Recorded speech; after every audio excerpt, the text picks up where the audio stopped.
Hello, I'm Waranauskas, Hello, I'm Jairo Rosales. and we're here to tell you about rural issues in India. India is unlike any other country in the world. With its varying groups of citizens and vastly different cultures, the idea of a melting pot seems quite fitting. Yet, the strong authority that society provides in India ultimately comes at a cost: poverty. Although India is a rising power on the global stage, it still faces many issues in underdeveloped regions due to their social, political, and international policies. In this presentation, we'll focus less on the more wealthy regions in India, such as Delhi, and more on the lesser known and highly impoverished areas such as Bihar, located in eastern India.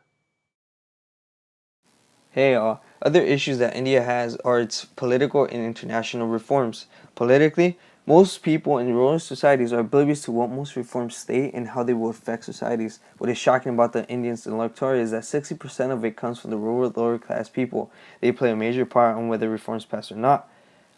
Internationally, although the reforms for the people in India seem to be unfair, the international reforms will be worse due to the tradable price of goods declining. India has been able to sustain low dependence on exports, a short-term debt, and a healthy current account balance, which has allowed it to increase rapidly in economic growth. However, all this can change if the rupee is depreciated. Inflation will occur and cause the economy to decline because there will be less social spending.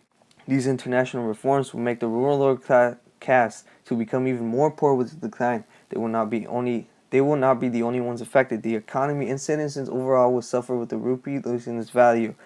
This will create a greater chance for corruption. This brings us to our next issue: social issues within rural India, mainly focusing on the caste system. The red areas above explain the more densely populated areas within India. Although densely populated, these areas remain some of the most impoverished areas within the country. Since these areas are more secluded than the cities, they don't receive the urban migration, mass communication, transportation, and consumeristic ideas that the cities receive. Thus, old ideas remain intact. For instance, the caste system. A caste in which one person is born into relates to almost exactly everything that they can do in their lives. Schooling, networking, and access to resources are all things that change depending on what caste you're in.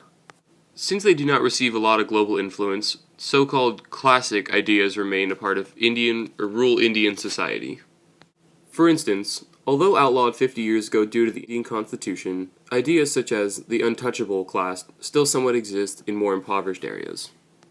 With the global connection boom through social networking, ideas such as human rights are upheld in more richer areas, yet are not quite accepted in others. Although becoming slowly more unpopular in more richer areas, endogamy is still an extremely popular social idea within rural India. Endogamy, or arranged marriages, are key to understanding the significance of the caste system to Indians. This tradition allows the parents to choose the spouse of their child, ensuring that their people's blood is preserved. This gives the person themselves no choice in who they marry, and keeps the child from marrying outside of their caste. They do this in order to maintain social status for their entire life, and not to branch out into other groups or castes. Although still somewhat bound to certain social boundaries, India has made changes in their society in order to combat poverty. Even if a person is of low social status or wealth, they still are being educated, which would have been frowned upon in the old India. Although everything looks bad for the rural society, there is success and hope. Study case of Shahkar.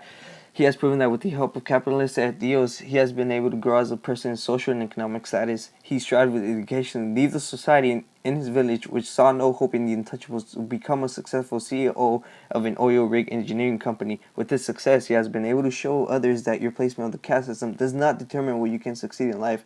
Also, solutions the Indian government are working on are to create reforms that would help the lower caste population. Although most of them do not have the opportunity to learn about the reforms will be created to help them economically and build stronger societies. The main goal for the reforms is to keep the rural populations to increase in political participation and rise in economic growth. These reforms will focus on public investing in rural areas by improving in education, sanitation, medical treatment, etc. Overall, it will create prosperous and socially active societies. In conclusion, it is an unarguable fact that India is an immense country with various types of beliefs flowing through it. As these beliefs become a part of the native people's daily lives, the original India slowly diffuses. This type of culture diffusion is exactly what is going on with modern India.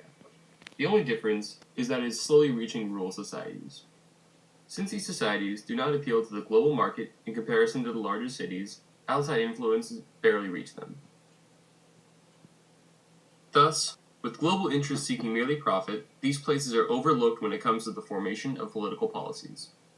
This has changed since now there is a growing concern for human rights and social activism.